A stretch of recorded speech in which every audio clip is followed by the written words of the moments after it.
Halo sahabatku, kembali lagi di channel Cerita Momo. Apa jadinya kalau rumah hasil keringatmu sendiri, tiba-tiba dijual diam-diam oleh mertuamu hanya untuk melunasi hutang adik ipar yang hobi foya-foya? Pasti rasanya ingin meledak, kan? Tapi tunggu dulu, jangan emosi dulu. Karena di kisah kali ini, tokoh utama kita punya cara, balas dendam, yang sangat cerdas, tak terduga, dan pastinya bikin kita puas banget melihat akhirnya. Siap-siap dibuat melongo sama plot twistnya. Nah, sebelum kita masuk ke drama panasnya, yuk absen dulu. Jangan lupa tekan tombol like dan subscribe biar channel ini makin semangat update cerita seru buat kalian. Coba tulis nama kalian, asal kota, dan ketik hadir di kolom komentar di bawah ya. Aku mau sapa-sapa sahabat cerita Momo dari Sabang sampai Merauke. Sudah siap melihat mertua serakah kena batunya? Yuk, kita langsung masuk ke ceritanya. Nimas menghela napas panjang saat tubuhnya akhirnya menyentuh sofa empuk di ruang tengah. Lelah seharian bekerja sebagai manajer pemasaran di sebuah perusahaan swasta, seolah menguap begitu ia memandang sekeliling rumah ini. Rumah minimalis 2 lantai yang asri dan nyaman. Rumah ini adalah kebanggaan terbesarnya. Bukan pemberian orang tua, bukan pula hasil warisan, melainkan buah dari keringat dan air matanya sendiri, selama bertahun-tahun menabung sebelum ia menikah dengan Wahyu. Ia ingat betul bagaimana dulu ia harus berhemat, menahan diri untuk tidak liburan atau membeli barang mewah demi bisa membayar uang muka rumah ini. Dan sekarang, rumah ini berdiri kokoh atas namanya sendiri. Nimas tersenyum tipis, merasa aman di dalam istananya. Namun, ketenangan itu tidak berlangsung lama. "Kopi Bapak mana, Mas? Kok belum dibuatkan?" Terdengar suara cempreng dari arah dapur. Itu suara Bu Desi, ibu mertuanya. Sejak ayah mertuanya meninggal setahun lalu, Bu Desi memutuskan untuk tinggal bersama mereka. Awalnya Nimas tidak keberatan, ia ingin berbakti. Tapi lama-kelamaan, ia merasa seperti menumpang di rumahnya sendiri.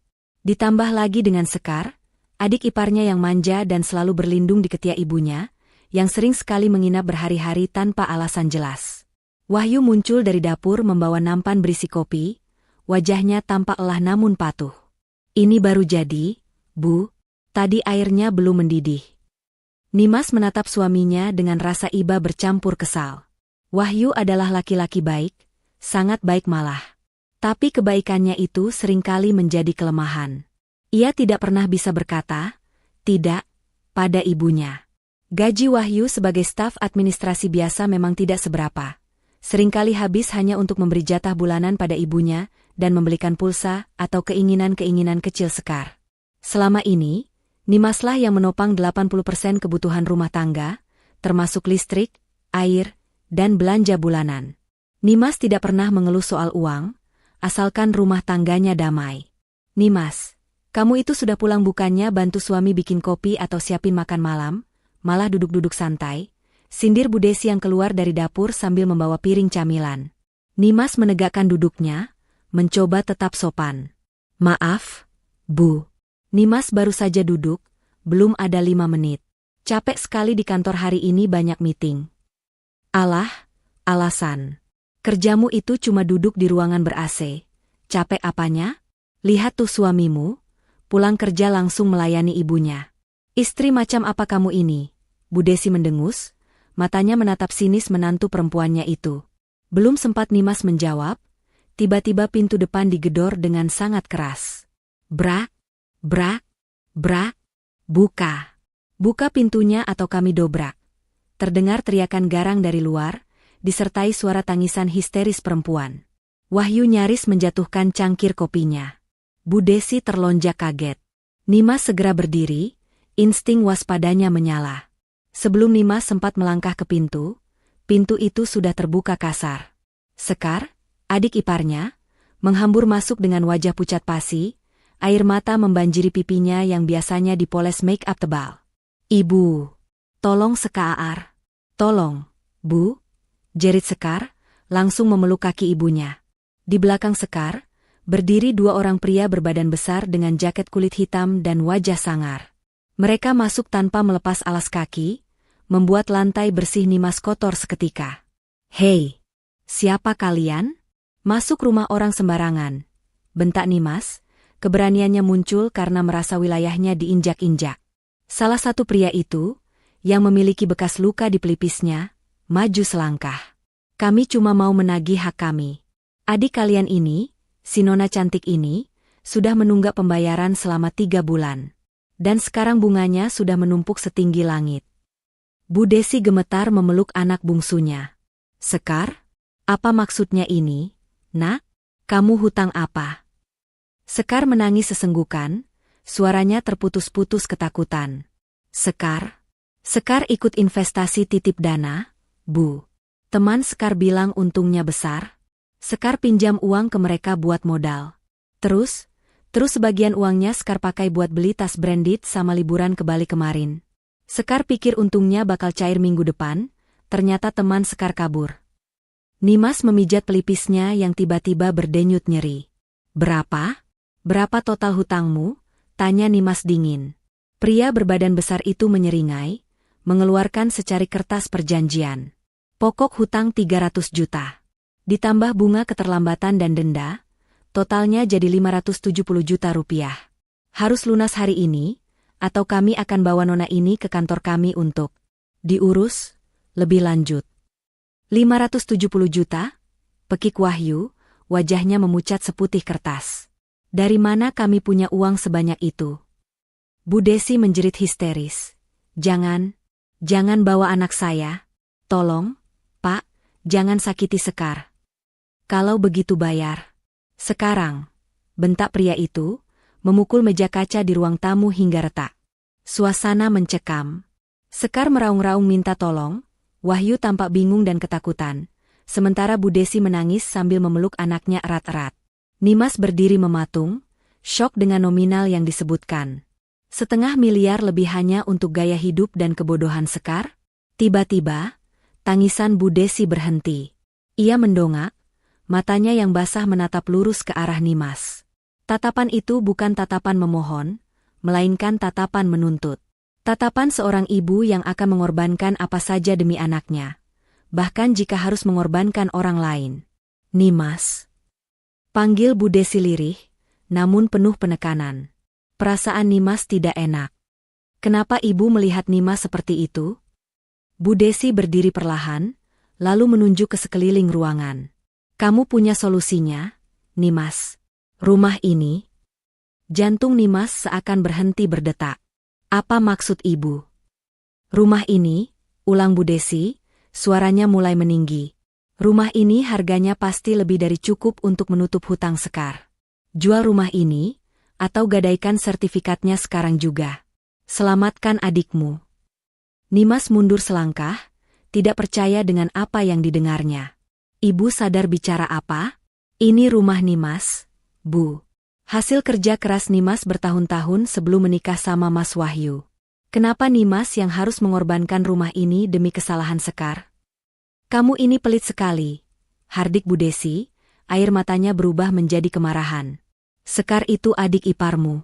Dia keluarga kita. Di mana hati nuranimu melihat dia mau dibawa preman begini? Kamu tega? Hah? Wahyu, yang tadinya diam, kini ikut menatap Nimas dengan pandangan memelas. Dek, tolonglah. Kasihan Sekar. Mungkin kita bisa gadaikan dulu sertifikatnya? Nanti kita cicil sama-sama. Nimas menatap suaminya dengan tatapan tak percaya. Kita cicil sama-sama?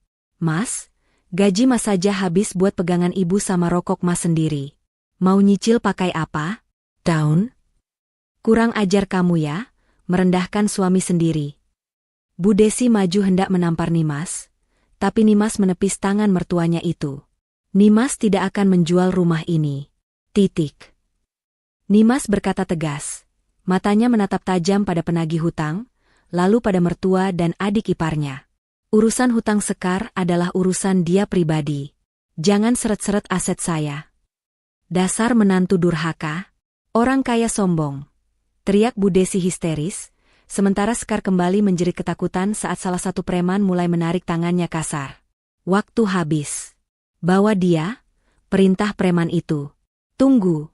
Teriak Wahyu panik, lalu menatap Nimas dengan wajah memohon yang menyedihkan. Dek, Mas mohon. Sekali ini saja, Mas janji akan ganti. Selamatkan nyawa Sekar dulu. Nimas merasakan hatinya membeku. Di depannya bukan lagi keluarga, melainkan sekumpulan orang asing yang siap memangsanya hidup-hidup. Dan malam itu, ia sadar, pertempuran besar baru saja dimulai di dalam rumahnya sendiri. Ketegangan di ruang tamu itu memuncak hingga rasanya udara pun sulit dihirup. Teriakan Wahyu yang memohon membuat gerakan pria berjaket kulit itu terhenti sejenak. Pria itu menoleh, menatap Wahyu dengan pandangan meremehkan, lalu beralih menatap sekeliling rumah yang tampak mewah dan terawat. "Tunggu, Pak. Tolong beri kami waktu," seru Bu Desi, tubuhnya gemetar hebat sambil mendekap Sekar yang sudah lemas seperti kain basah. "Kami pasti bayar. Lihat rumah ini rumah menantu saya. Harganya pasti cukup buat lunasin semuanya. Kami cuma butuh waktu buat jual atau gadai." Mata Nimas terbelalak. "Ibu, lancang sekali ibu bicara begitu. Siapa yang mengizinkan?" "Diam kamu," potong Bu Desi keras. Matanya melotot tajam seolah ingin menelan Nimas hidup-hidup. Si penagih hutang itu tersenyum miring. Senyum yang mengerikan. Ia melepaskan cengkeramannya dari lengan Sekar, membuat gadis itu merosot ke lantai sambil terbatuk-batuk. "Oke," kata pria itu dengan nada rendah yang mengancam. Ia menunjuk wajah Wahyu dengan telunjuknya yang kasar. "Saya pegang omongan kalian. Rumah ini jaminannya. Saya kasih waktu 2x24 jam. Lusa sore saya balik lagi. Kalau uang 570 juta itu tidak ada di tangan saya." Ia sengaja menggantung kalimatnya, lalu menatap Sekar yang masih sesenggukan. "Adik manis ini bakal kami angkut, dan kalian semua akan tahu akibatnya mempermainkan kami." Tanpa menunggu jawaban, gerombolan penagih hutang itu berbalik dan keluar dari rumah, membanting pintu depan dengan keras hingga kaca jendela bergetar. Keheningan yang menyusul kepergian mereka terasa jauh lebih mencekam daripada keributan tadi. Nimas masih berdiri di tempatnya, dadanya naik turun menahan amarah yang sudah sampai di ubun-ubun. Belum sempat ia menenangkan diri, Bu Desi sudah bangkit berdiri dan berjalan cepat ke arahnya. Plah! Sebuah tamparan keras mendarat di pipi kiri Nimas. Rasanya panas dan menyengat. Wahyu terperanjat, tapi ia tidak bergerak untuk melindungi istrinya. "Puas kamu?" teriak Bu Desi, napasnya memburu. "Kamu mau lihat adik iparmu mati? Hah? Punya hati nggak kamu jadi manusia?" Nimas memegang pipinya yang memerah, menatap mertuanya dengan tatapan tak percaya yang perlahan berubah menjadi dingin. "Ibu menampar saya? Di rumah saya sendiri? Karena kesalahan anak ibu yang tidak tahu diri itu." "Jaga mulutmu, Mbak," seru Sekar dari lantai, air matanya masih mengalir tapi nada bicaranya sudah kembali nyalang. "Mbak Nimas itu orang luar. Nggak usah sok suci. Kalau Mbak Nimas nggak pelit, ibu nggak bakal semarah ini." Nimas tertawa getir, tawa yang terdengar sumbang. "Orang luar kata kamu? Orang luar inilah yang selama ini bayar listrik biar kamu bisa ngecas HP mahalmu itu. Orang luar ini yang isi kulkas biar kamu bisa makan enak tiap hari tanpa keluar uang sepeser pun." Nimas menoleh ke arah Wahyu, berharap ada sedikit pembelaan. "Mas, kamu lihat ibu menampar aku? Kamu diam saja." Wahyu menunduk, tidak berani menatap mata istrinya, tapi kata-kata yang keluar dari mulutnya justru semakin melukai hati Nimas. "Deh, ibu lagi panik. Wajar kalau ibu emosi. Kamu juga sih. Kenapa tadi keras kepala banget di depan preman itu? Kalau mereka nekat melukai Sekar gimana? Itu nyawa, Dek. Harta itu cuma titipan, nggak dibawa mati. Rumah bisa dicari lagi, tapi kalau saudara..." "Cukup, Mas," potong Nimas tajam. "Jangan bawa-bawa agama dan moral kalau kelakuan kalian sendiri jauh dari itu.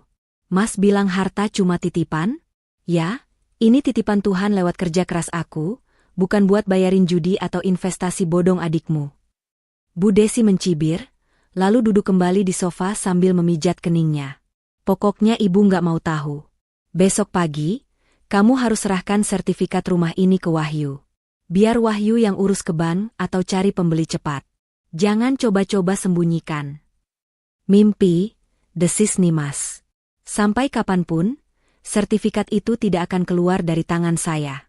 Kalau Sekar punya hutang, suruh dia kerja. Suruh dia jual tas-tas brandednya, jual HP-nya, jual baju-baju mahalnya. Kenapa harus rumah saya? Karena itu nggak bakal cukup. Bodoh, bentak Sekar. Mbak Nimas mau aku dipenjara? Mau aku disiksa preman itu? Itu konsekuensi perbuatanmu, Sekar. Kamu sudah dewasa, bukan balita, jawab Nimas dingin. Bu Desi menatap Nimas dengan pandangan penuh kebencian. Wahyu, lihat istrimu ini. Sombongnya selangit karena merasa punya gaji lebih besar dari kamu. Kamu sebagai suami diinjak-injak harga dirinya. Di mana wibawamu? Paksa dia. Kamu itu kepala keluarga, kamu berhak atas harta istri kamu juga. Wahyu tampak terhasut. Wajahnya memerah karena malu dan marah disebut tidak berwibawa. Ia melangkah mendekati Nimas, mencoba terlihat tegas meski matanya menyiratkan keraguan. Nimas, serahkan sertifikatnya. Nurut sama suami. Nanti Mas ganti kalau Mas sudah sukses. Kita ini keluarga, harus saling tolong-menolong dalam kesusahan. Jangan jadi istri durhaka yang membangkang perintah suami dan menyakiti hati mertua. Nimas menatap suaminya dengan pandangan asing. Sosok laki-laki yang dulu ia cintai karena kelembutannya, kini tampak begitu menyedihkan. Laki-laki yang tidak punya pendirian, yang membiarkan ibunya menyetir kehidupannya hingga ke jurang kehancuran. Mas mau ganti pakai apa? Gaji Mas saja sering kurang, ucap Nimas pelan tapi menusuk. Dan satu lagi, Mas. Dalam hukum agama maupun negara, harta bawaan atau harta hasil keringat istri adalah hak istri sepenuhnya. Mas tidak punya hak sepeser pun untuk memaksa aku menjualnya demi hutang adik Mas. Nimas berbalik badan, melangkah menuju tangga. Malam ini aku tidur di kamar tamu. Aku muak melihat kalian semua. Nimas, kembali kamu. Ibu belum selesai bicara, teriak Bu Desi. Nimas tidak peduli. Ia terus menaiki tangga dengan langkah cepat. Sesampainya di lantai atas, ia masuk ke ruang kerjanya, bukan kamar tamu. Ia segera mengunci pintu rapat-rapat. Jantungnya berdegup kencang. Ia tahu ini belum berakhir. Tatapan Bu Desi dan Wahyu tadi bukan tatapan orang yang akan menyerah begitu saja. Mereka terdesak, dan orang yang terdesak bisa melakukan apa saja. Di dalam ruangan yang sunyi itu, Nimas berjalan menuju lemari arsip di sudut ruangan. Tangannya gemetar saat membuka laci paling bawah yang terkunci. Di sana, tersimpan map batik tebal berisi dokumen-dokumen penting, termasuk sertifikat rumah ini. Ia mengambil map itu, mendekapnya erat di dada. Pikirannya berkecamuk. Ia tidak bisa tinggal diam di sini dengan rasa aman lagi. Rumah ini sudah tidak lagi terasa seperti rumah, melainkan seperti kandang serigala di mana ia adalah dombanya. Kalian pikir aku bodoh? Gumam Nimas lirih pada dirinya sendiri, matanya menatap pantulan dirinya di cermin lemari. Ada kilatan tekad yang kuat di sana. Silakan kalian merencanakan apapun. Aku akan pastikan kalian menyesal karena telah menganggap remeh aku. Di lantai bawah, terdengar suara barang pecah di banting, diikuti tangisan Sekar yang semakin menjadi-jadi dan omelan Bu Desi yang menyalahkan Wahyu karena tidak becus mendidik istri. Nimas menarik napas panjang, mencoba menguatkan hatinya. Perang dingin di rumah ini baru saja berubah menjadi perang terbuka. Dan Nimas berjanji pada dirinya sendiri, ia tidak akan menjadi pihak yang kalah. Pagi itu, suasana di meja makan terasa begitu dingin, seolah-olah ada tembok es tebal yang memisahkan Nimas dari ketiga penghuni rumah lainnya. Wahyu duduk sambil mengaduk kopinya dengan tatapan kosong, sementara mata Sekar bengkak merah akibat menangis semalaman. Bu Desi, dengan wajah masam yang tak ditutup-tutupi, sengaja membanting piring dan gelas saat menyajikannya, menciptakan bunyi gaduh yang memekakan telinga.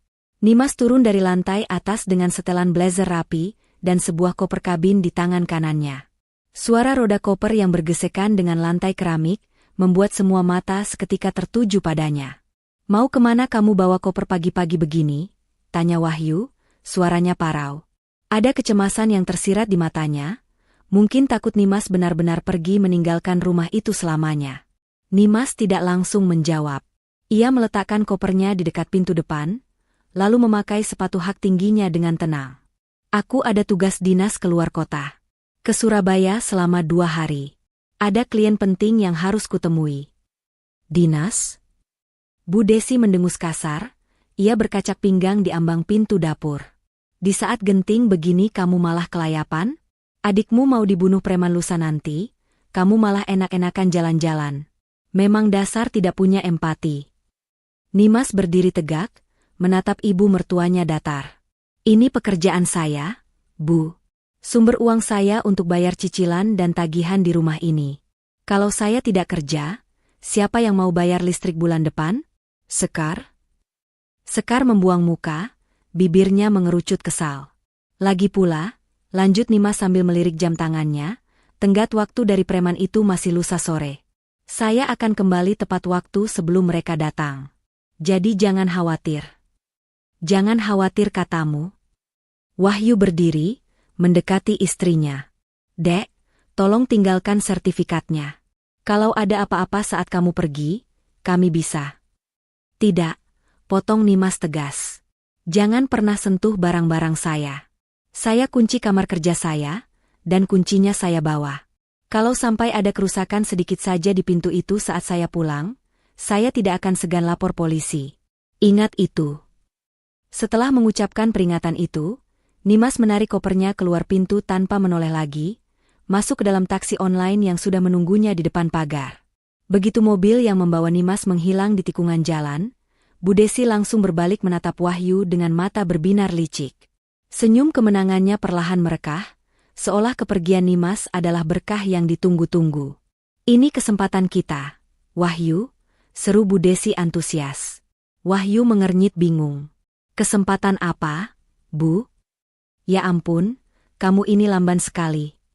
Bu Desi gemas, ia menarik tangan anaknya menuju tangga. Istrimu yang pelit itu sedang pergi jauh. Kunci kamar memang dia bawa, tapi rumah ini kan rumah kita juga. Kita bisa buka paksa lemari itu. Kita ambil sertifikatnya sekarang. Wahyu berhenti di anak tangga pertama, wajahnya pias. Tapi Bu, itu namanya mencuri. Nimas tadi bilang dia bakal lapor polisi kalau ada kerusakan. Alah, itu cuma gertakan sambal. Timpal Sekar yang tiba-tiba sudah berdiri di belakang mereka, semangatnya kembali menyala begitu mendengar rencana ibunya. Mas Wahyu mau aku mati konyol di tangan preman? Mas tega? Bukan begitu, Sekar. Wahyu bimbang, keringat dingin mulai bercucuran di pelipisnya. Bu Desi mencengkeram bahu Wahyu kuat-kuat, menatap lurus ke mata anaknya. Dengar ibu, nak, kamu itu suaminya. Harta istri itu harta suami juga. Kamu berhak mengambilnya demi menyelamatkan nyawa adikmu. Nanti kalau hutang sudah lunas, kita bisa bujuk Nimas pelan-pelan. Dia cinta sama kamu, dia pasti luluh. Yang penting sekarang sertifikat itu harus ada di tangan kita sebelum preman itu datang lusa. Kata-kata ibunya seperti mantra yang melumpuhkan akal sehat Wahyu. Bayangan adiknya disiksa preman bercampur dengan tekanan ibunya membuat Wahyu akhirnya mengangguk lemah. Ya sudah, ambilkan obeng dan palu di gudang, perintah Wahyu lirih. Dengan cekatan, Sekar berlari mengambil perkakas. Mereka bertiga berkumpul di depan pintu ruang kerja Nimas di lantai 2. Dengan tangan gemetar, Wahyu mulai mencongkel engsel pintu. Kayu pintu itu tergores, menimbulkan suara derit yang menyilukkan hati, tapi tekad mereka sudah bulat. Krak! Pintu terbuka paksa. Mereka menghambur masuk seperti perampok yang kelaparan. Bu Desi langsung mengarah ke lemari arsip besar di sudut ruangan. Kuncinya susah dibuka, Mas. Hancurkan saja gembok lacinya, perintah Bu Desi tak sabaran. Wahyu memukul gembok laci itu dengan palu beberapa kali hingga pengaitnya patah. Laci terbuka. Tangan Bu Desi dengan kasar mengacak-acak isi laci, menyingkirkan berkas-berkas asuransi dan ijazah, hingga matanya menangkap sebuah map batik tebal di bagian paling bawah. Ini dia, pekik Bu Desi histeris. Ia menarik map itu keluar dan membukanya dengan tangan gemetar saking senangnya. Di dalamnya, terselip sebuah dokumen berwarna hijau dengan logo burung Garuda emas yang tampak begitu resmi dan meyakinkan. Tertulis jelas di sampulnya, sertifikat tanda bukti hak. Alhamdulillah. Ketemu, seru Sekar, langsung memeluk ibunya. Kita selamat, Bu, kita selamat. Wahyu mengusap wajahnya, merasa lega sekaligus bersalah yang amat sangat. Terus sekarang gimana? Kita nggak mungkin jual ini lewat bank, prosesnya lama. Nimas keburu pulang. Sekar segera merogoh saku celananya, mengeluarkan ponsel. Tenang, Mas. Temanku punya kenalan calo tanah yang biasa main cepat. Namanya Pak Broto. Katanya dia punya banyak uang tunai dan gak rewel soal prosedur. Asal barangnya ada. Cepat telepon dia sekarang. Perintah Bu Desi sambil mendekap sertifikat itu erat-erat seolah benda itu adalah nyawanya. Bilang kita butuh uang tunai hari ini juga. Jual murah nggak apa-apa, yang penting cukup buat bayar hutang 570 juta, dan sisanya buat kita pegangan. Sekar mengangguk cepat dan mulai mendial nomor Pak Broto. Sementara itu, Bu Desi menatap sertifikat di tangannya dengan tatapan puas. Rasain kamu, Nimas, gumam Bu Desi sinis. Kamu pikir kamu bisa menyembunyikan hartamu dari kami? Sekarang, siapa yang menang? Mereka sama sekali tidak menyadari bahwa di balik map batik itu, tidak ada stempel pengesahan notaris yang terbaru, dan kertas yang mereka pegang itu terasa sedikit lebih licin dari kertas dokumen negara pada umumnya. Ketamakan dan kepanikan telah menutup mata mereka dari detail kecil yang fatal itu. Halo, Pak Broto? Suara Sekar terdengar nyaring di ruangan itu. Saya Sekar, temannya Siska. Iya, Pak. Saya mau jual rumah, butuh uang cepat hari ini. Lokasinya strategis, sertifikat SHM lengkap di tangan. Oke, Pak. Kami tunggu Bapak di sini 1 jam lagi. Sekar menutup telepon dengan senyum lebar. Dia setuju datang. Bu, dia bawa uang cash. Tawa bahagia pecah di ruangan itu, merayakan kemenangan semu di atas kehancuran yang sedang mereka gali sendiri. Tepat 1 jam setelah telepon ditutup, sebuah mobil sedan hitam mengilap berhenti di depan pagar rumah.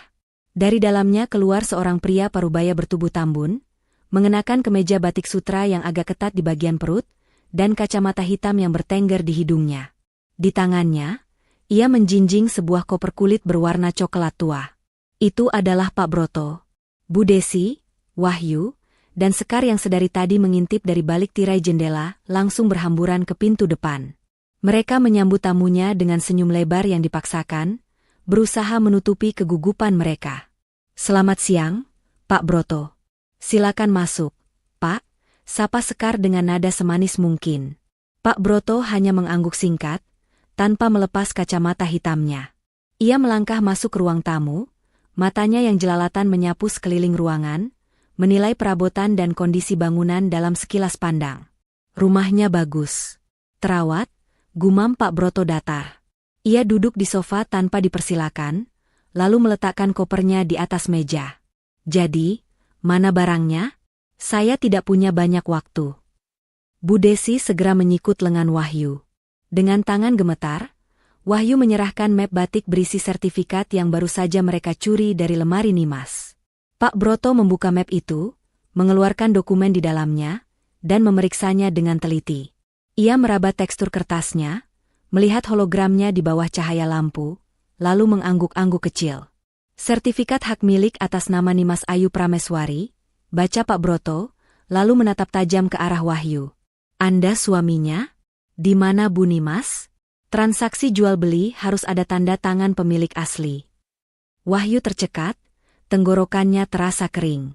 Ia melirik ibunya meminta pertolongan. Bu Desi dengan cepat mengambil alih pembicaraan. Oh, itu istri Wahyu sedang sakit parah, Pak. Dia tidak bisa bangun dari tempat tidur. Tapi dia sudah setuju 100% untuk menjual rumah ini demi pengobatan. Kami butuh uang tunai secepatnya. Pak Broto tersenyum miring, seolah tahu bahwa cerita itu bohong belaka, namun ia tidak peduli. Bagi pemain tanah seperti dia, legalitas hanyalah formalitas yang bisa diatur, asalkan keuntungannya besar. Oke, kata Pak Broto santai. Pasaran rumah di daerah sini mungkin sekitar 1,5 miliar. Tapi karena kalian butuh uang tunai hari ini juga, dan pemilik aslinya tidak bisa hadir di depan notaris resmi, risikonya besar buat saya. Saya cuma berani ambil di angka 800 juta. Cash. Detik ini juga. 800 juta? Seru Wahyu kaget. Pak, itu hampir setengah harga pasar. Ini rumah mewah, Pak. 750 kalau Bapak menawar, potong Pak Broto dingin. Bu Desi membelalakan mata, panik harganya akan turun lagi. Ia langsung memotong protes Wahyu. Jangan, Pak, jangan turun lagi. 800 juta kami terima. Iya kan, Wahyu? Bu Desi menatap anaknya dengan tatapan mengancam. Wahyu menelan ludah.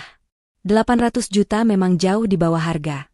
Tapi itu sudah cukup untuk melunasi hutang Sekar sebesar 570 juta, dan sisanya 230 juta masih bisa mereka pegang.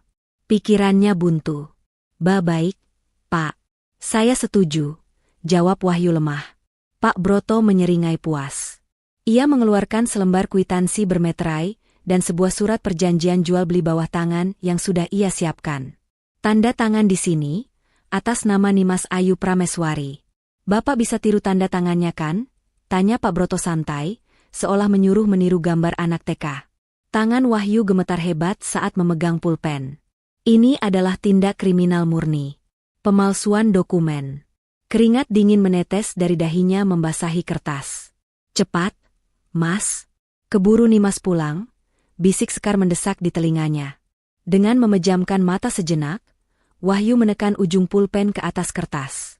Ia meniru tanda tangan Nimas yang sering ia lihat di buku tabungan istrinya. Goresan tinta itu menjadi bukti pengkhianatan terbesarnya sebagai seorang suami. Bagus, kata Pak Broto sambil menarik kertas itu. Ia kemudian memutar kunci kombinasi di koper kulitnya. Klik, koper terbuka. Mata Bu Desi, Wahyu, dan Sekar terbelalak lebar. Di dalam koper itu, tertata rapi tumpukan uang pecahan 100.000 rupiah yang diikat karet gelang. Baunya khas uang baru, bau yang memabukkan bagi mereka yang sedang terdesak. Silakan dihitung kalau tidak percaya. Total 800 juta rupiah, ujar Pak Broto sambil menutup kembali map sertifikat dan memasukkannya ke dalam tas kerjanya sendiri. Bu Desi tangannya gemetar ingin menyentuh uang itu. Tidak usah, Pak. Kami percaya sama Bapak. Bapak kan orang sibuk, mana mungkin menipu. Sebenarnya mereka bukan percaya, melainkan takut Pak Broto berubah pikiran jika transaksinya terlalu lama. Mereka ingin uang itu segera berpindah tangan. Pak Broto berdiri, merapikan jasnya. Senang berbisnis dengan kalian. Rumah ini sekarang milik saya. Saya beri waktu 1 minggu untuk kalian mengemasi barang-barang dan angkat kaki dari sini. Setelah itu, saya akan bawa tukang untuk renovasi. 1 minggu, protes Sekar. Atau mau keluar sekarang? Tantang Pak Broto. 1 minggu cukup, Pak. Sangat cukup. Sela Bu Desi cepat. Tanpa basa-basi lagi, Pak Broto menjinjing tas kerjanya yang kini berisi sertifikat rumah Nimas, lalu berjalan keluar menuju mobilnya. Wahyu mengantar sampai pagar, melihat mobil hitam itu melaju pergi membawa satu-satunya aset berharga yang dimiliki istrinya. Ketika Wahyu kembali masuk rumah, ia melihat pemandangan yang kontras dengan perasaannya yang gundah. Bu Desi dan Sekar sedang berpelukan sambil tertawa-tawa di depan koper uang yang terbuka. Sekar bahkan melemparkan beberapa gepok uang ke udara seperti hujan duit. Kita kaya, Mas. Kita kaya, sorak Sekar kegirangan. Hutang lunas, sisa uangnya masih banyak. Aku bisa beli tas baru lagi. Bu Desi menepuk tumpukan uang itu dengan bangga. Lihat kan, Wahyu, ibu bilang juga apa? Masalah selesai. Nimas itu cuma menang gertak. Sekarang rumah ini sudah jadi uang, dia nggak bisa apa-apa. Nanti kalau dia pulang dan marah-marah, kita tinggal kasih dia sedikit uang diam, atau usir saja sekalian. Toh rumah ini sudah bukan miliknya lagi. Wahyu menatap tumpukan uang merah itu. Rasa bersalahnya perlahan terkikis oleh rasa lega, karena terbebas dari ancaman preman. Ia ikut tersenyum tipis, mencoba meyakinkan dirinya sendiri bahwa apa yang dilakukannya adalah benar demi keluarga. Iya, Bu. Yang penting Sekar selamat, gumam Wahyu. Mereka bertiga larut dalam euforia sesaat, merasa telah memenangkan pertarungan. Mereka tidak sadar bahwa kemenangan yang mereka rayakan di atas meja itu adalah awal dari kehancuran yang jauh lebih mengerikan daripada sekadar didatangi penagih hutang. Koper itu bukan berisi keselamatan, melainkan bom waktu yang siap meledak kapan saja. 2 hari berlalu dengan cepat. Matahari sore bersinar terik ketika taksi yang membawa Nimas berhenti di depan pagar rumahnya. Nimas turun dengan wajah segar, siap menghadapi perang lanjutan yang ia tahu belum usai. Namun, Pemandangan yang menyambutnya di teras rumah membuat langkah kakinya terhenti seketika. Teras rumahnya yang biasanya bersih dan asri kini penuh tumpukan kardus mie instan bekas yang dilakban asal-asalan. Di atas salah satu kardus, tergeletak beberapa baju kerjanya yang menyembul keluar karena tidak muat. Darah Nimas mendesir panas. Ia mengenali barang-barang itu. Itu adalah isi lemari pakaiannya, buku-bukunya, dan sepatu-sepatunya. Sudah pulang, Nyonya Besar? Suara sinis itu datang dari arah pintu utama yang terbuka lebar. Bu Desi berdiri di sana sambil berkacak pinggang, mengenakan daster baru yang terlihat mencolok. Di belakangnya, Sekar sedang duduk santai di sofa sambil memegang kipas angin portabel, dan Wahyu tampak pura-pura sibuk dengan ponselnya, menghindari tatapan mata Nimas. Nimas melangkah masuk melewati tumpukan kardus itu, matanya menatap tajam ke arah mertuanya. Apa maksudnya ini, Bu? Kenapa barang-barang saya ada di luar? Itu tempat yang pantas buat kamu, jawab Bu Desi enteng, senyum mengejek tersungging di bibirnya. Rumah ini sudah bukan milikmu lagi. Jadi, penghuninya juga harus ganti. Nimas menaikkan satu alisnya. Bukan milik saya? Apa ibu lupa sertifikat rumah ini atas nama saya? Sekar tertawa cekikikan dari sofa. Aduh, Mbak Nimas ketinggalan berita banget sih. Sertifikat itu sudah berubah wujud. Mbak, jadi ini? Sekar menepuk sebuah koper kulit yang ada di atas meja. Koper itu adalah koper yang sama yang ditinggalkan Pak Broto 2 hari lalu. Wahyu, kasih tahu istrimu yang sombong ini, perintah Bu Desi. Wahyu akhirnya mendongak. Wajahnya campuran antara rasa bersalah dan kesombongan yang dipaksakan. Dek, maafkan Mas. Mas terpaksa mendobrak lemari kerjamu. Sertifikat rumah sudah kami jual ke Pak Broto. Uangnya sudah kami terima tunai. Nimas terdiam. Ia menatap Wahyu, lalu beralih ke koper di meja, dan terakhir menatap wajah Bu Desi yang penuh kemenangan. Kalian mencuri sertifikat saya dan menjualnya? Tanya Nimas pelan, nadanya datar, sulit ditebak emosinya.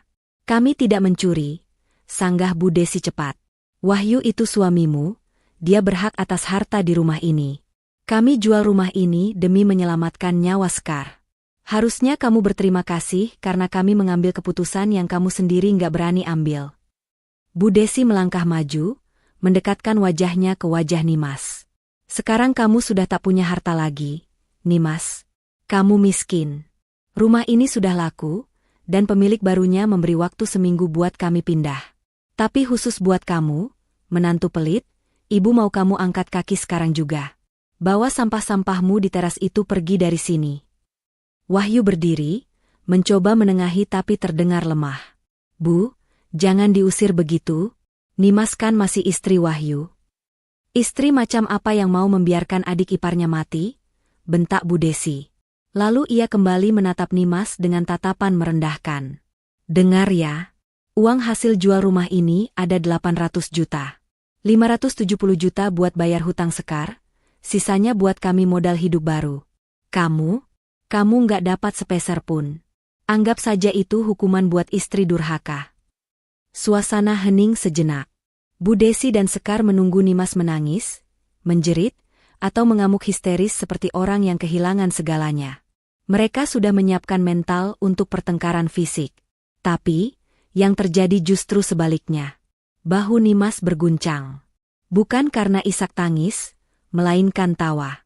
Awalnya pelan, lalu semakin keras hingga menggema di ruang tamu itu. Nimas tertawa terbahak-bahak, seolah baru saja mendengar lelucon paling lucu di dunia. Hahaha. Astaga. Hahaha. Bu Desi mundur selangkah, keningnya berkerut bingung. Sekar berhenti mengipas dirinya. Wahyu menatap istrinya dengan ngeri, mengira Nimas sudah gila karena syok. Kenapa kamu ketawa? Hardik Bu Desi kesal. Kamu gila ya? Sadar, Nimas. Kamu itu sudah jadi gelandangan. Apanya yang lucu? Nimas perlahan menghentikan tawanya, menyeka sedikit air mata di sudut matanya, air mata karena terlalu banyak tertawa. Wajahnya berubah drastis, menjadi tenang, dingin, dan menusuk. Ia menatap satu persatu anggota keluarga itu dengan tatapan kasihan. Kalian benar-benar keluarga yang kompak, ucap Nimas sambil menggelengkan kepala. Ia berjalan mendekati koper uang itu, lalu menepuknya pelan. Kalian mencuri, memalsukan tanda tangan, dan menjual aset tanpa izin. Luar biasa.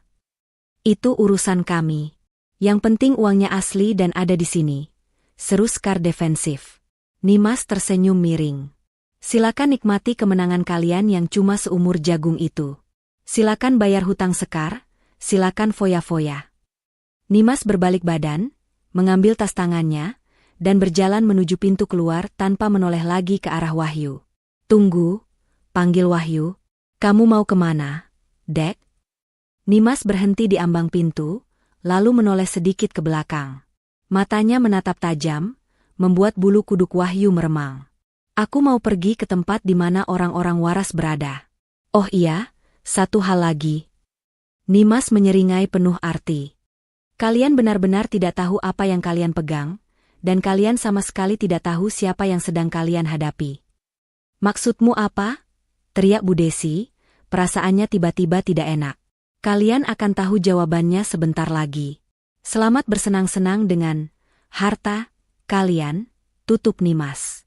Ia melangkah keluar, mengabaikan barang-barangnya yang berserakan di teras. Ia tidak butuh baju-baju itu. Ia memesan taksi online lagi menuju hotel terdekat. Di dalam mobil, Nimas mengeluarkan ponselnya dan mengirim pesan singkat pada pengacaranya. Isi pesan, ikan sudah memakan umpannya. Siapkan berkas asli. Kita tunggu mereka hancur sendiri. Di dalam rumah, Bu Desi mendengus kasar, berusaha menepis perasaan was-was akibat ucapan Nimas tadi. Ah, dasar perempuan gila. Dia cuma mau menakut-nakuti kita biar kita nggak jadi bayar hutang Sekar. Jangan pedulikan omongannya. Sekar mengangguk setuju, matanya kembali berbinar menatap koper. Betul, Bu. Yang penting sekarang kita ke tempat Bang Tora. Kita lunasin hutangku, terus kita bebas. Mereka tidak sadar, tawa Nimas tadi adalah tawa perpisahan untuk kehidupan nyaman mereka yang akan segera berakhir dalam hitungan jam. Perjalanan menuju markas Bang Tora terasa begitu ringan bagi Bu Desi. Ia duduk di kursi belakang taksi online sambil memeluk erat koper coklat berisi uang itu, seolah-olah sedang memeluk cucu kesayangannya. Di sampingnya, Sekar sibuk mematut diri di cermin bedak, memperbaiki make-up-nya yang sempat luntur karena menangis semalaman. Nanti kalau hutang lunas, sisa uangnya kita pakai belanja dulu ya, Bu. Sekar butuh baju baru buat ngilangin stres. Rengek Sekar manja. Iya, tenang saja. Masih ada sisa 230 juta. Cukup buat kita hidup enak beberapa bulan sambil Masmu cari pinjaman lain. Jawab Bu Desi enteng, melirik Wahyu yang duduk di kursi depan di samping sopir. Wahyu hanya diam menatap jalanan. Perasaannya campur aduk. Ada rasa lega karena adiknya selamat, tapi bayangan tawa Nimas tadi siang terus menghantuinya. Tawa itu terasa janggal. Mobil berhenti di depan sebuah ruko tua yang dindingnya penuh coretan vandalisme. Beberapa pemuda bertato terlihat duduk-duduk di teras sambil merokok. Suasana di sana begitu suram dan mengintimidasi. Ayo turun. Jangan takut, kita bawa uangnya, perintah Bu Desi, memimpin langkah dengan dagu terangkat tinggi. Mereka masuk ke dalam ruko. Asap rokok mengepul tebal. Di ujung ruangan, Bang Tora duduk di kursi besinya dengan kaki diangkat ke atas meja. Melihat kedatangan keluarga itu, ia tersenyum lebar, menampakkan gigi-giginya yang kuning. Wah, tepat waktu. Saya kira kalian kabur.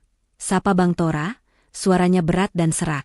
Kami keluarga terhormat, bukan penipu, balas Bu Desi angkuh. Ia meletakkan koper itu di atas meja Bang Tora dengan bunyi gedebuk yang mantap. 570 juta. Lunas. Jangan ganggu anak saya lagi. Bang Tora memberi isyarat pada dua anak buahnya. Cek barangnya. Salah satu anak buah Bang Tora membuka koper itu. Mata mereka semua tertuju pada tumpukan uang merah yang tertata rapi. Sekar tersenyum puas, merasa beban hidupnya sudah terangkat.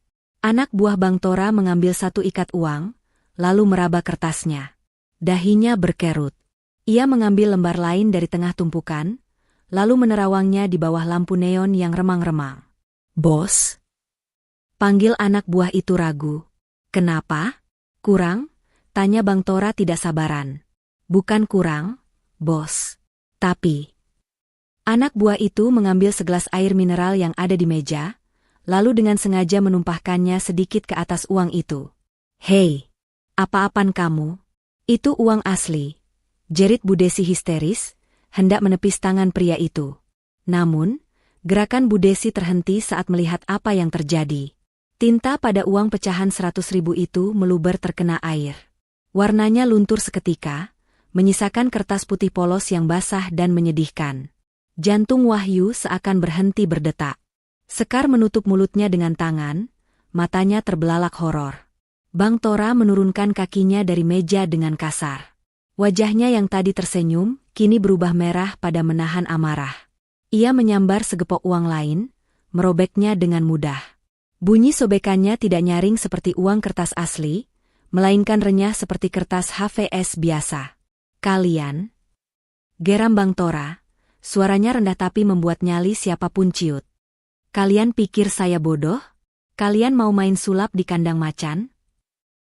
Tidak mungkin. Bu Desi gemetar, wajahnya pucat pasi seperti mayat. Ia menyambar uang-uang itu, memeriksanya satu persatu dengan panik. Tadi Pak Broto kasih uang asli. Saya lihat sendiri. Ini pasti tertukar. Wahyu, kenapa jadi begini? Wahyu lemas, kakinya tak kuat menopang tubuh hingga ia terduduk di lantai kotor itu. Kita ditipu, Bu. Pak Broto penipu. Bisiknya ngeri. Ternyata, tumpukan uang di koper itu hanyalah uang mainan, kualitas rendah yang dicetak di kertas biasa. Hanya lembar paling atas dan paling bawah yang terlihat agak meyakinkan karena dilaminating, sisanya hanyalah sampah kertas berwarna merah. Brak! Bang Tora menendang meja hingga koper itu terlempar jatuh, memuntahkan ribuan lembar uang palsu ke lantai. Kalian menghina saya? Raung Bang Tora. Dua anak buahnya langsung bergerak cepat. Mereka mencengkeram lengan Wahyu dan menyeretnya berdiri. Sementara itu, satu orang lainnya menangkap Sekar yang hendak lari. Ampun, Bang. Sumpah kami nggak tahu. Kami juga korban penipuan. Teriak Wahyu memohon, air mata ketakutan mulai mengalir. Saya nggak peduli kalian ditipu setan atau malaikat. Yang saya tahu, kalian datang ke sini bawa sampah buat bayar hutang. Bang Tora mencabut sebuah pisau lipat dari saku celananya, menancapkannya ke sandaran kursi kayu di dekat wajah Sekar. Ibu, tolong Sekar. Bu, jerit Sekar histeris. Bu Desi berlutut di kaki Bang Tora, menyembah-nyembah. Bang, tolong kasih waktu lagi, Bang. Kami benar-benar jual rumah buat bayar abang, tapi pembelinya menipu kami. Tolong, Bang. Bang Tora menepis tangan Bu Desi dengan kakinya. Waktu kalian habis. Karena kalian sudah berani coba-coba menipu saya, aturannya berubah. Bang Tora memberi isyarat pada anak buahnya yang memegangi Sekar. Bawa perempuan ini ke gudang belakang. Kunci dia di sana. Jangan kasih makan minum sampai uang aslinya ada di meja ini. Jangan, teriak Bu Desi dan Wahyu bersamaan. Dengar baik-baik, bentak Bang Tora, menunjuk wajah Wahyu dengan telunjuknya yang keras. Adikmu saya sandera di sini. Saya kasih waktu 1x24 jam buat bawa uang asli 570 juta. Kalau lewat 1 menit saja, kalian cuma bakal terima mayatnya, atau mungkin dia sudah saya jual keluar pulau. Tapi kami sudah nggak punya apa-apa. Bang, rumah sudah dijual, uangnya palsu. Ratap Wahyu putus asa. Itu urusanmu. Mau rampok Bang, mau jual ginjal, terserah. Pergi dari sini sekarang sebelum saya berubah pikiran dan menghabisi kalian semua saat ini juga. Anak buah Bang Tora menyeret Sekar yang meronta-ronta menuju pintu belakang yang gelap. Suara teriakan Sekar, Mas Wahyu, Ibu, jangan tinggalin Sekar. Menggema menyayat hati, sebelum akhirnya pintu besi itu ditutup dengan bunyi bam yang keras. Pergi, bentak Bang Tora lagi. Dua anak buahnya yang lain menyeret Bu Desi dan Wahyu keluar dari ruko, lalu melempar mereka ke jalan aspal yang panas. Bu Desi terguling di tanah, menangis meraung-raung memanggil nama anaknya. Wahyu duduk termangu dengan tatapan kosong, dikelilingi debu jalanan. Dunia mereka runtuh seketika. Kesombongan dan tawa mereka beberapa jam lalu kini berganti menjadi teror yang paling mengerikan. Wahyu, isak Bu Desi, mencengkeram ke meja anaknya. Adikmu disandera? Kita harus cari uang kemana lagi? Rumah sudah nggak ada. Kita sudah nggak punya apa-apa. Wahyu menoleh perlahan menatap ibunya. Di kepalanya terngiang kembali ucapan Nimas. Kalian benar-benar tidak tahu apa yang kalian pegang. Sekarang Wahyu tahu. Mereka memegang bom waktu yang sudah meledak. Dan yang lebih parah, mereka telah membuang satu-satunya orang yang mungkin bisa menolong mereka. Polisi. Gumam Wahyu tiba-tiba. Kita harus lapor polisi. Pak Broto menipu kita. Jangan bodoh, sergah Bu Desi panik. Kalau lapor polisi soal Pak Broto, Bang Tora bakal tahu kita melibatkan polisi. Sekar bisa dibunuh. Lagian kita jual rumah itu pakai tanda tangan palsu kan? Kalau polisi tahu, kamu juga masuk penjara. Wahyu. Wahyu terdiam. Ia terjebak. Maju kena, mundur kena. Di kiri ada pembunuh bayaran, di kanan ada jeruji besi. Kita cari Pak Broto, kata Wahyu akhirnya, bangkit berdiri dengan sisa tenaga yang ada. Kita harus cari bajingan itu dan minta uang aslinya. Dia pasti belum jauh. Dengan langkah tertatih-tatih dan hati hancur lebur, ibu dan anak itu berjalan menjauh dari ruko neraka itu, memulai pencarian mustahil di tengah kota yang mulai gelap, sementara bayangan nasib Sekar terus menghantui setiap detik yang berlalu. Malam semakin larut, namun bagi Wahyu dan Bu Desi, ini adalah malam terpanjang dalam hidup mereka. Lampu-lampu jalanan yang temaram seolah menertawakan nasib mereka yang kini luntang-lantung di pinggir trotoar. Wahyu dengan jari gemetar terus-menerus menekan tombol panggil di ponselnya. Nomor yang Anda tuju sedang tidak aktif atau berada di luar jangkauan. Suara operator itu terdengar seperti vonis mati. Wahyu membanting ponselnya ke aspal saking frustrasinya, membuat layarnya retak 1000. Nggak aktif, Bu. Nomor bajingan itu mati. Teriak Wahyu, menjambak rambutnya sendiri. Bu Desi yang duduk bersimpuh di dekat tiang listrik hanya bisa meraung. Sekar, anakku Sekar. Gimana ini, Wahyu? Kalau sampai besok kita nggak bawa uang, adikmu bisa dibunuh preman itu. Kamu harus cari Pak Broto sampai ketemu. Cari kemana, Bu? Jakarta ini luas. Kita bahkan nggak tahu alamat kantornya. Kita cuma ketemu dia lewat telepon teman Sekar. Wahyu membalas dengan nada tinggi, rasa hormatnya pada ibunya menguap karena tekanan yang begitu dahsyat. Ya sudah, lapor polisi. Cepat lapor polisi. Desak Bu Desi, mengguncang lengan Wahyu. Tadi ibu bilang jangan lapor polisi, takut aku dipenjara karena malsuin tanda tangan. Ya terus mau gimana lagi? Bu Desi menatap anaknya dengan mata melotot nyaris keluar. Pilihannya cuma 2, Wahyu. Kamu ambil risiko di penjara tapi adikmu mungkin selamat karena polisi bisa melacak penipu itu, atau kamu diam saja dan adikmu pulang tinggal nama. Kamu pilih mana? Wahyu terdiam. Pilihan yang sangat sulit. Namun, bayangan Sekar yang diseret sambil menjerit-jerit tadi membuat nuraninya bergerak.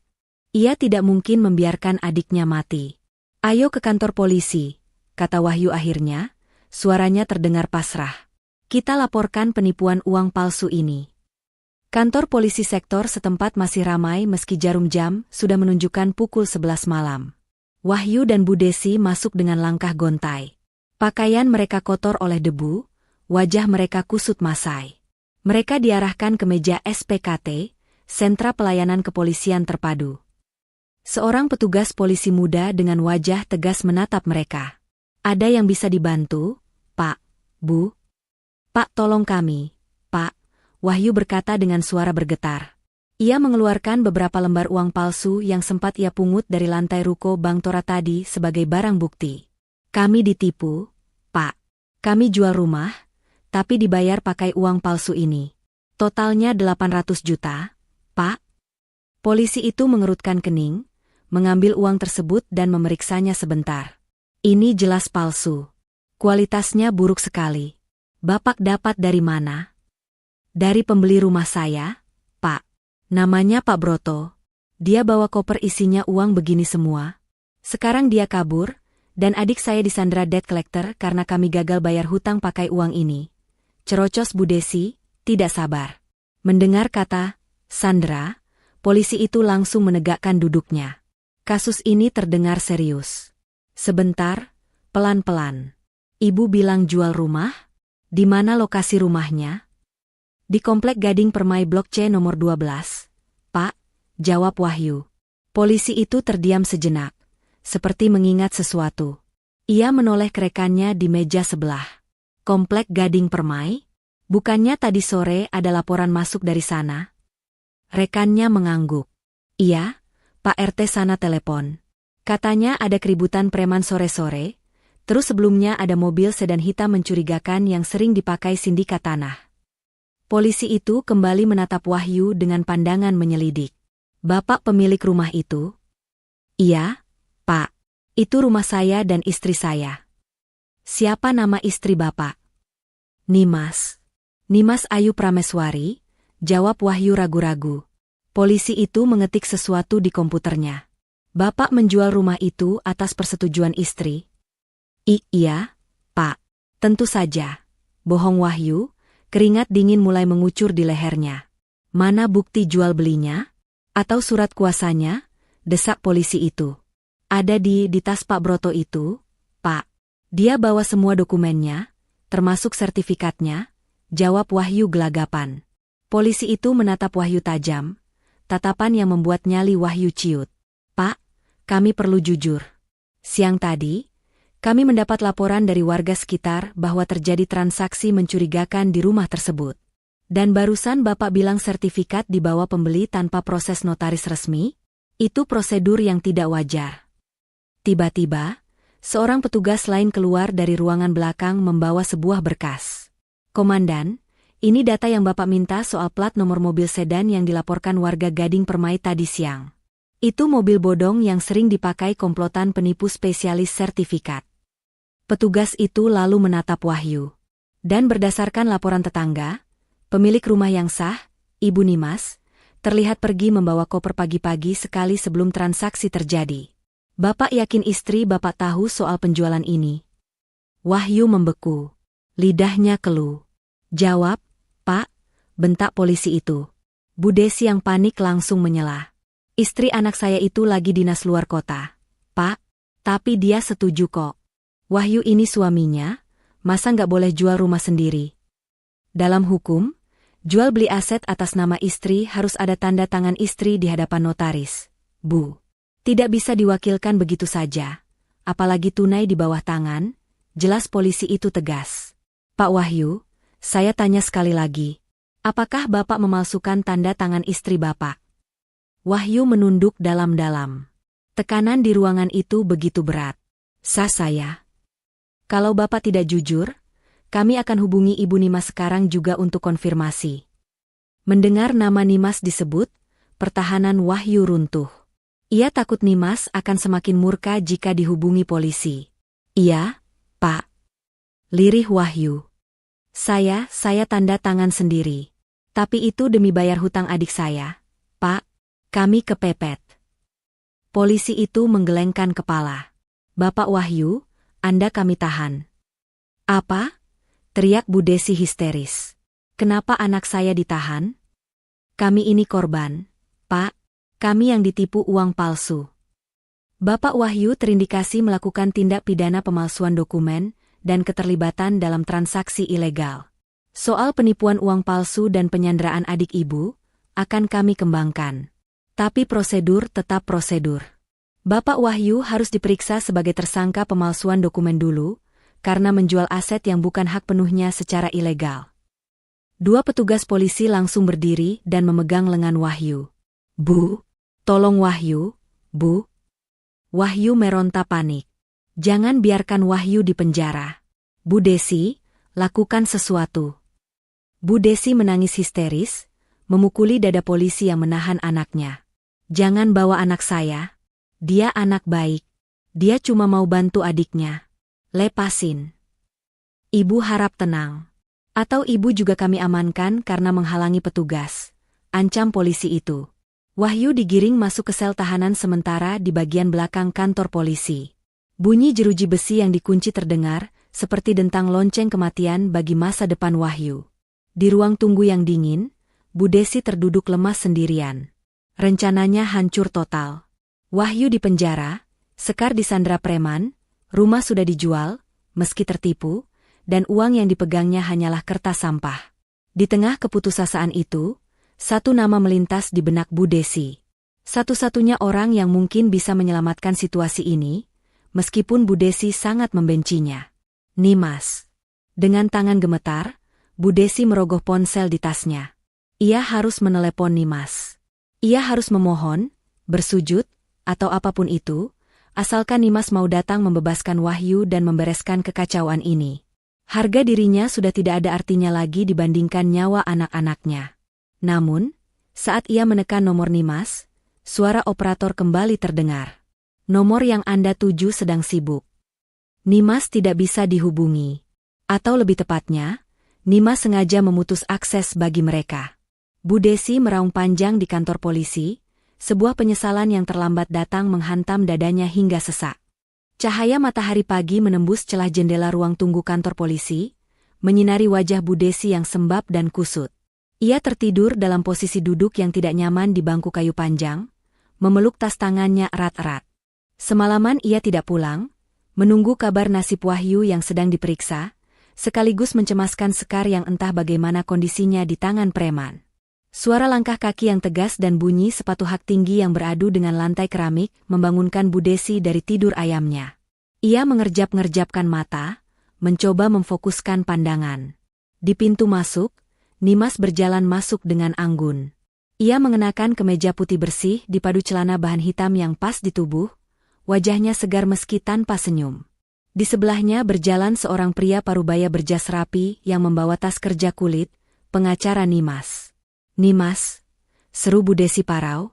Ia langsung bangkit dan berlari tertatih menghampiri menantunya itu. Nimas, akhirnya kamu datang. Tolong suami kamu, Nimas. Wahyu ditahan polisi. Kamu harus cabut laporan atau bilang kalau kamu mengizinkan dia jual rumah itu. Nimas berhenti melangkah, menatap mertuanya dengan pandangan dingin yang membuat nyali Bu Desi menciut. Ia tidak menjawab, melainkan menoleh pada pengacaranya. Pak Anton, tolong urus administrasinya. Saya ingin bertemu penyidik yang menangani kasus ini, ucap Nimas tenang. Baik, Bu Nimas, jawab pengacara itu sopan. Bu Desi mencoba meraih tangan Nimas, tapi Nimas mundur selangkah menghindar, seolah sentuhan Bu Desi adalah najis. Jangan sentuh saya, Bu. Saya kesini sebagai saksi korban dan pemilik aset yang sah, bukan sebagai penyelamat keluarga ibu, kata Nimas datar. Tegak kamu. Bu Desi mulai menangis lagi. Sekar disandra preman, Wahyu di penjara, dan kamu masih bersikap sombong begini?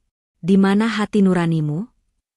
Hati nurani saya sudah mati saat ibu menampar saya demi membela anak ibu yang pencuri itu.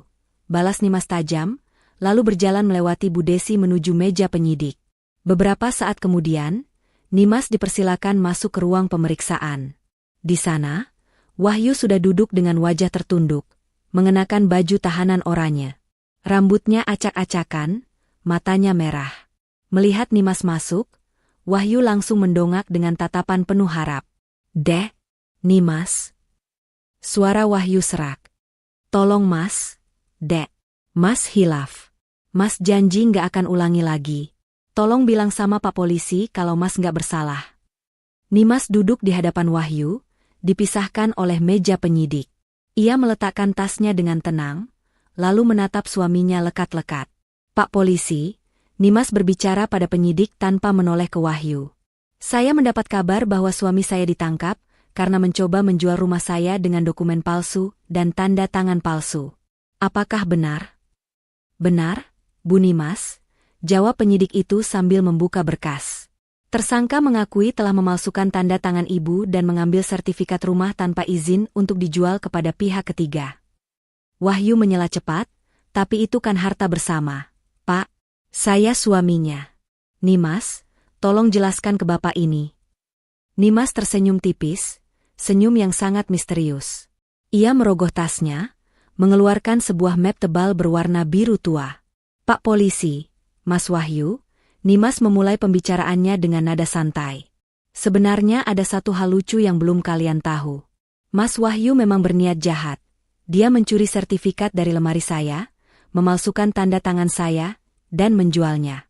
Niat kriminalnya sudah sempurna. Tapi Nimas membuka map biru itu dan mengeluarkan sebuah dokumen asli yang berkilau di bawah lampu ruangan. Objek yang dicuri itu sebenarnya sampah, lanjut Nimas. Wahyu mengernyit bingung. Maksud kamu apa? Nimas menyodorkan dokumen di tangannya ke arah penyidik. Ini adalah sertifikat hak milik, SHM, asli rumah saya. Bisa Bapak cek nomor registrasi dan hologramnya. Sertifikat ini sudah saya simpan di safe deposit box bank sejak 2 tahun lalu, karena saya tahu lingkungan rumah saya tidak aman, terutama dari orang dalam. Penyidik itu memeriksa dokumen yang dibawa Nimas, lalu mengangguk kagum. Ini asli, Bu. Wahyu ternganga. Terus yang aku ambil di lemari itu apa? Itu kan persis sama. Warnanya hijau, ada gambar garudanya. Nimas tertawa kecil. Mas, kamu itu polos atau bodoh? Yang kamu curi itu namanya sertifikat dummy. Itu cuma kertas karton yang dicetak high quality di percetakan biasa. Buat properti kalau aku mau bikin konten video atau sekadar pajangan. Harganya cuma 50.000 perak kalau pesan di online shop. Dunia Wahyu serasa runtuh untuk kedua kalinya. Wajahnya memucat, lebih putih dari kapas. Mulutnya terbuka tapi tidak ada suara yang keluar.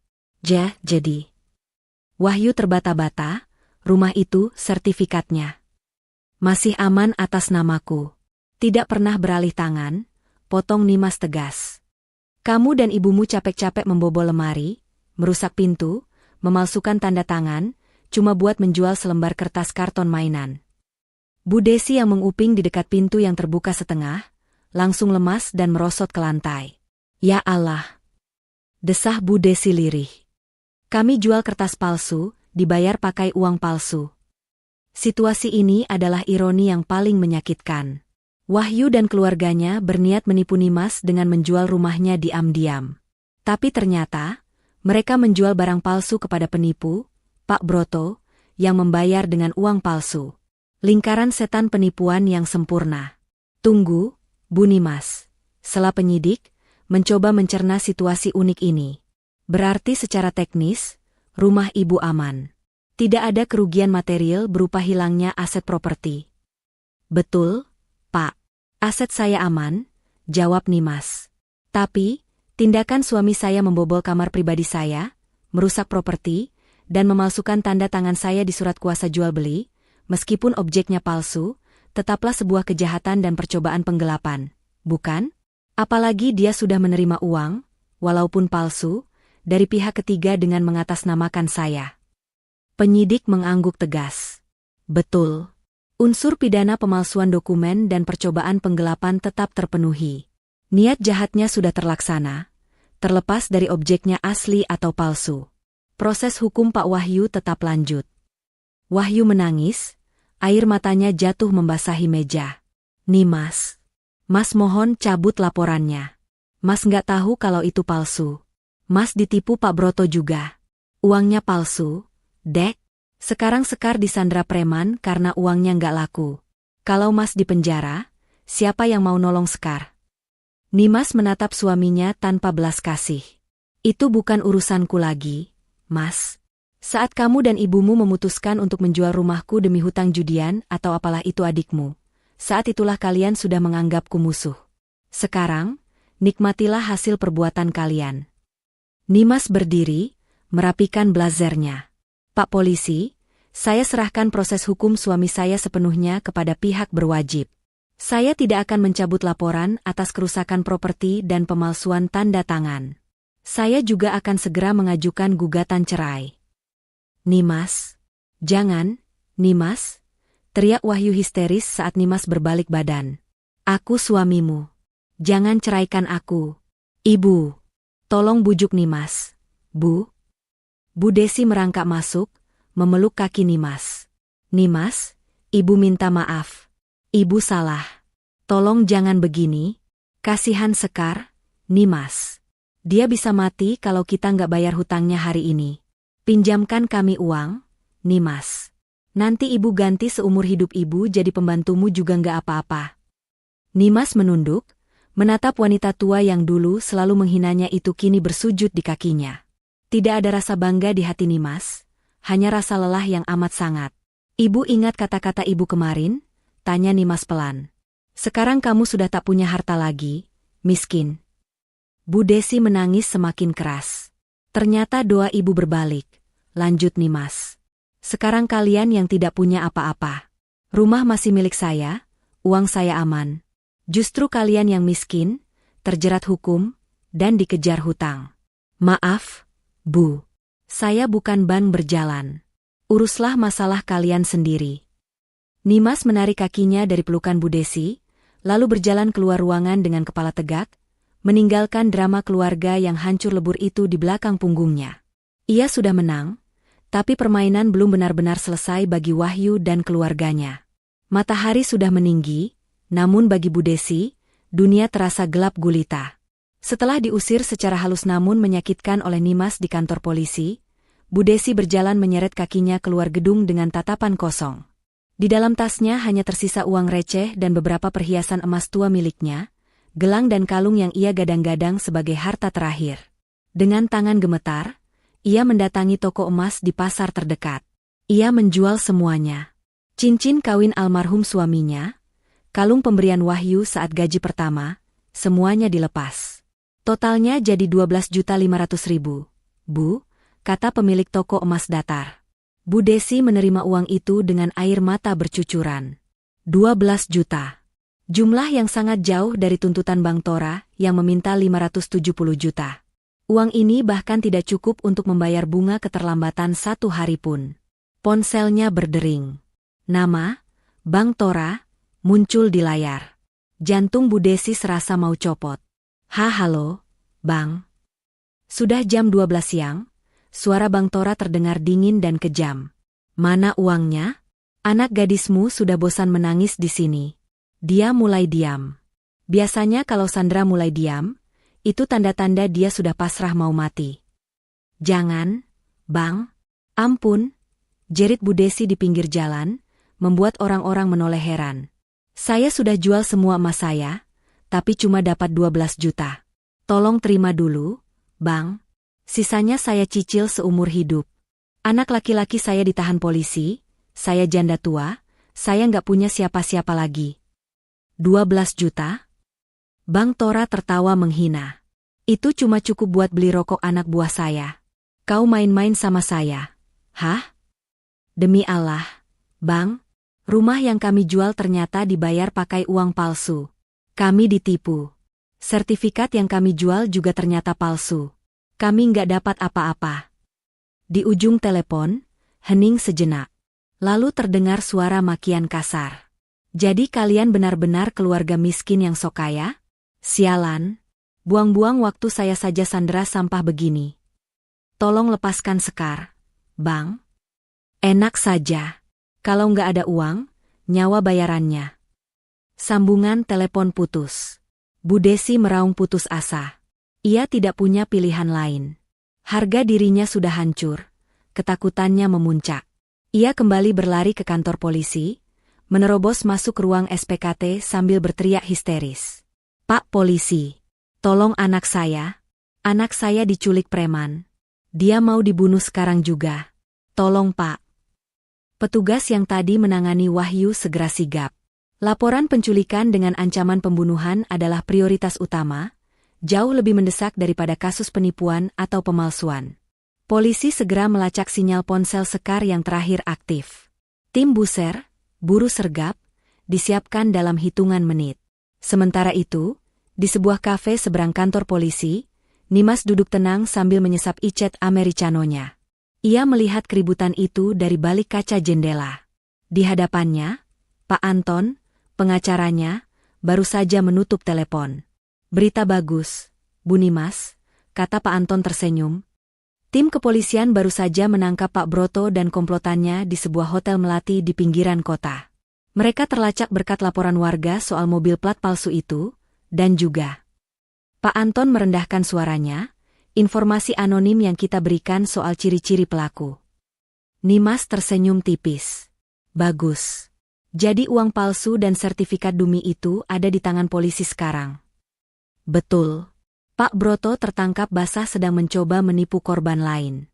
Lucunya, saat diinterogasi awal, dia malah marah-marah mengaku ditipu oleh suami ibu karena menjual sertifikat palsu.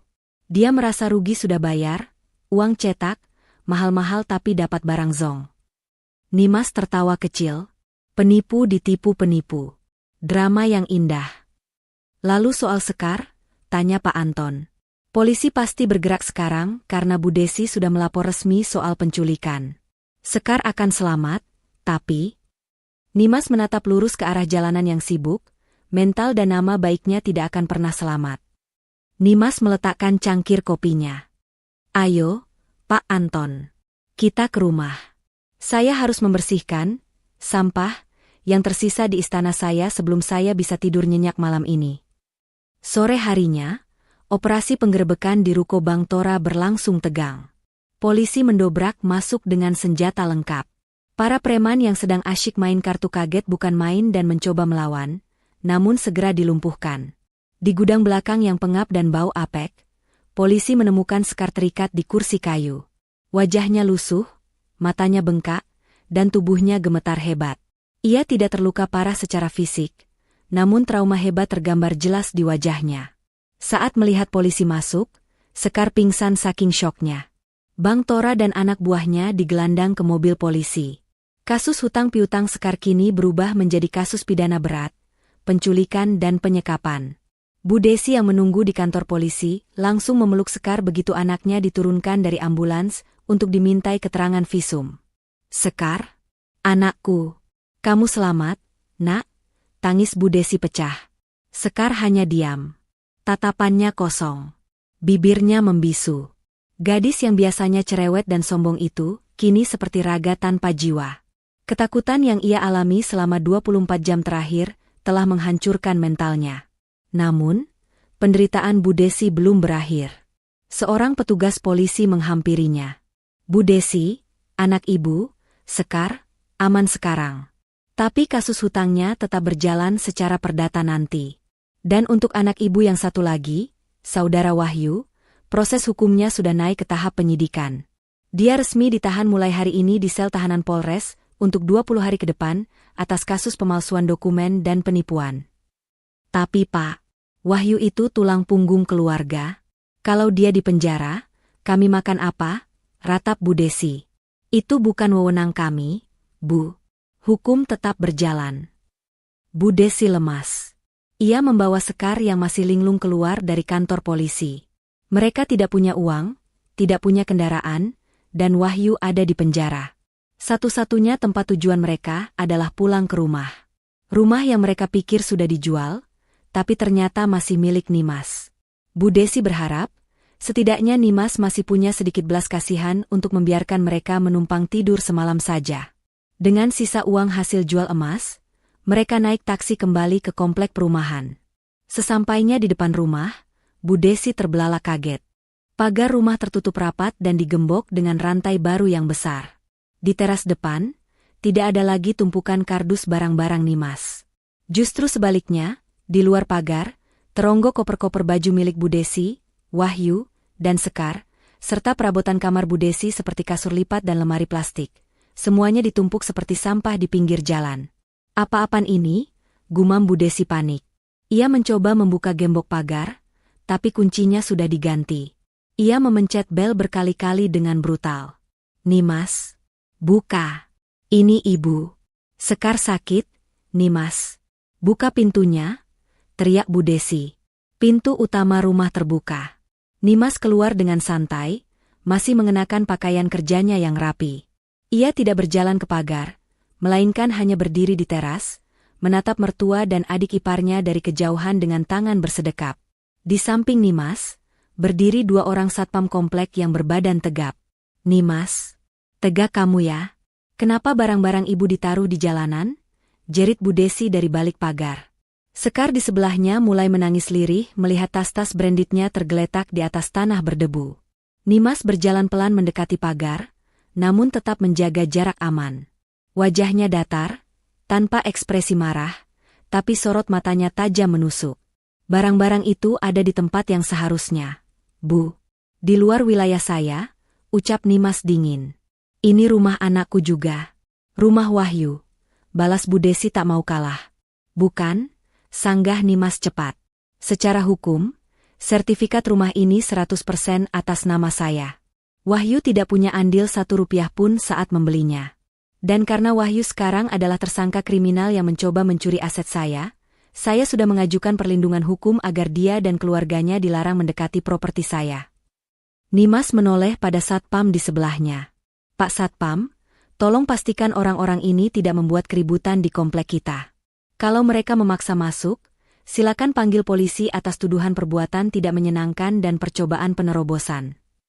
Siap, Bu Nimas, jawab satpam itu tegas. Bu Desi mencengkeram besi pagar, tubuhnya merosot perlahan. Harapannya musnah. Benteng pertahanan terakhirnya runtuh. Nimas, kami harus tidur di mana? Sekar trauma, Nimas. Wahyu di penjara, kami nggak punya uang. Suara Bu Desi berubah menjadi rintihan memilukan.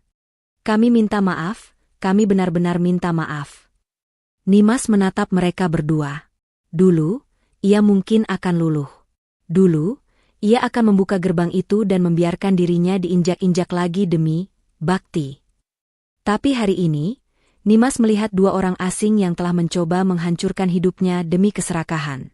Dunia ini luas, Bu. Pasti ada tempat untuk orang-orang seperti kalian, tapi bukan di sini, jawab Nimas final. Ia berbalik badan, melangkah kembali masuk ke dalam rumahnya yang hangat dan terang benderang. Pintu kayu jati yang kokoh itu tertutup perlahan, memisahkan kenyamanan hidup Nimas dengan kehancuran total yang dialami keluarga Wahyu di jalanan yang gelap dan dingin. Bam! Suara pintu terkunci dari dalam menjadi penanda akhir dari segala hubungan kekerabatan itu. 3 bulan berlalu sejak malam pengusiran itu. Udara di luar gedung pengadilan agama terasa begitu segar bagi Nimas. Langkah kakinya ringan saat ia menuruni tangga lobi, memegang erat sebuah map berisi akta cerai yang baru saja resmi diterimanya. Hakim telah mengetuk palu.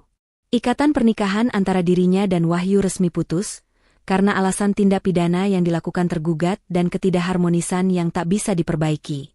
Nimas menarik napas dalam-dalam, menghirup aroma kebebasan. Tidak ada lagi beban mertua yang menuntut, tidak ada lagi adik ipar benalu, dan tidak ada lagi suami yang tidak punya tulang punggung.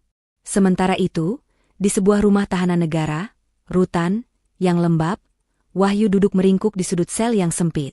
Rambutnya sudah digunduli, tubuhnya kurus kering. Ia baru saja menerima vonis hukuman penjara selama 2 tahun 6 bulan atas kasus pemalsuan dokumen dan keterlibatan dalam sindikat penipuan properti. Meski ia korban, tindakannya memalsukan tanda tangan tetap dihitung pidana. Wahyu menatap jeruji besi dengan tatapan kosong. Di tangannya, ia memegang selembar foto lusuh pernikahannya dengan Nimas, satu-satunya barang yang berhasil ia selundupkan. Penyesalan itu datang bagai ombak besar yang menghantam karang, namun karang itu sudah hancur lebur. Ia kehilangan istri yang mandiri dan setia, kehilangan rumah nyaman, dan kehilangan masa depannya, hanya demi menuruti ego ibunya dan gaya hidup adiknya. Nimas. Bisiknya lirih, air mata menetes membasahi lantai semen yang dingin. Tidak ada yang menjawab panggilannya selain dengkuran narapidana lain. Di sudut kota lain, di sebuah gang sempit yang becek dan bau got, Bu Desi sedang menjemur pakaian di depan sebuah kamar petak kontrakan yang kumuh. Tangannya yang dulu halus karena rajin perawatan, kini kasar dan pecah-pecah akibat menjadi buruh cuci harian tetangga. Bu, lapar. Suara lemah itu datang dari dalam kamar. Sekar terbaring di atas kasur tipis tanpa dipan. Sejak kejadian penyekapan itu, Sekar berubah drastis. Ia menjadi penakut, paranoid, dan sering berteriak histeris jika mendengar suara pintu dibanting. Ia tidak berani keluar rumah, apalagi bekerja. Gadis yang dulu glowing dengan tas branded, kini kurus dan tak terurus. Bu Desi menghela napas berat, menyeka keringat di dahinya dengan punggung tangan. Sabar, nak. Ibu baru dapat upah nyuci 10.000. Nanti kita beli nasi bungkus bagi 2 ya. Bu Desi menatap langit yang mendung. Hatinya perih mengingat betapa nyamannya hidup mereka dulu di rumah Nimas. Makan enak tinggal ambil. Tidur di kasur empuk ber-AC, listrik dan air tidak pernah pusing memikirkan. Keserakahannya lah yang telah menendang mereka dari surga dunia itu, menuju neraka kemiskinan ini. Ia teringat Nimas, menantu yang dulu ia hina, miskin, saat diusir. Kini, kata-kata itu berbalik menampar wajahnya setiap detik. Merekalah yang miskin. Merekalah yang tidak punya harga diri. Kembali ke rumah mewah di Komplek Gading Permai. Nimas sedang berdiri di tengah ruangan bekas kamar Bu Desi. Ruangan itu kini sudah berubah total. Dindingnya dicat ulang dengan warna krim yang hangat, perabotannya diganti menjadi rak-rak buku dan peralatan olahraga. Nimas mengubah kamar bekas mertuanya menjadi ruang baca dan gym pribadi. Ia ingin menghapus jejak energi negatif yang pernah menghuni rumahnya. Nimas berjalan menuju perapian buatan di sudut ruang tamu. Di tangannya, ia memegang sisa sobekan, sertifikat dumi, yang sempat dipungut polisi dari tas Pak Broto sebagai barang bukti, dan kini sudah dikembalikan padanya karena kasus sudah selesai. Ia menatap kertas karton hijau itu sambil tersenyum miring. Benda inilah yang menghancurkan satu keluarga yang serakah. Benda palsu yang mereka kejar mati-matian, hingga mengorbankan segalanya. Selamat tinggal, masa lalu, gumam Nimas. Ia menyalakan korek api, membakar ujung sertifikat palsu itu. Api melahap kertas itu dengan cepat, mengubahnya menjadi abu hitam yang rapuh. Nimas membuang sisa abunya ke tempat sampah, lalu menepuk tangannya bersih-bersih. Ponselnya berdering. Pesan masuk dari agen travel langganannya. Bu Nimas, tiket liburan ke Eropa untuk minggu depan sudah confirmed. Selamat menikmati liburan. Nimas tersenyum lebar. Ia mengambil tas kerjanya, melangkah keluar rumah dengan penuh percaya diri. Matahari sore menyinari wajahnya, seolah merestui awal hidup barunya yang cemerlang. Nimas menyalakan mesin mobil barunya, lalu melaju membelah jalanan ibu kota, meninggalkan Wahyu, Bu Desi, dan Sekar jauh di belakang sebagai kenangan buruk yang tak perlu diingat lagi. Mereka tidak tahu kalau Nimas sudah mempersiapkan segalanya. Dan mereka tidak tahu bahwa kejujuran dan ketulusan adalah sertifikat asli kehidupan yang tidak bisa dipalsukan oleh siapapun. Tawa terakhir itu benar-benar milik Nimas. Pesan moral cerita. Keserakahan menghancurkan segalanya. Keinginan untuk mendapatkan uang secara instan dengan cara yang tidak halal, seperti mencuri aset orang lain, hanya akan membawa pada kehancuran yang lebih besar. Bu Desi dan anak-anaknya kehilangan kenyamanan hidup, karena tidak pernah merasa cukup dan bersyukur. Istri adalah pasangan, bukan aset. Seorang istri bukanlah properti yang bisa digadaikan atau dijual demi menutupi kesalahan keluarga suami. Menghormati hak milik pasangan adalah fondasi penting dalam pernikahan. Hati-hati dengan penampilan luar, jangan mudah tertipu oleh hal-hal yang tampak meyakinkan di permukaan, seperti sertifikat hijau atau tumpukan uang di koper. Baik Nimas, dengan sertifikat dumi, maupun Pak Broto, dengan uang palsu, mengajarkan bahwa tidak semua yang berkilau itu emas. Telitilah sebelum bertindak. Kejahatan akan menuai balasannya. Setiap perbuatan jahat, sekecil apapun, pasti akan kembali kepada pelakunya. Karma bekerja dengan caranya sendiri, seringkali di waktu yang tak terduga.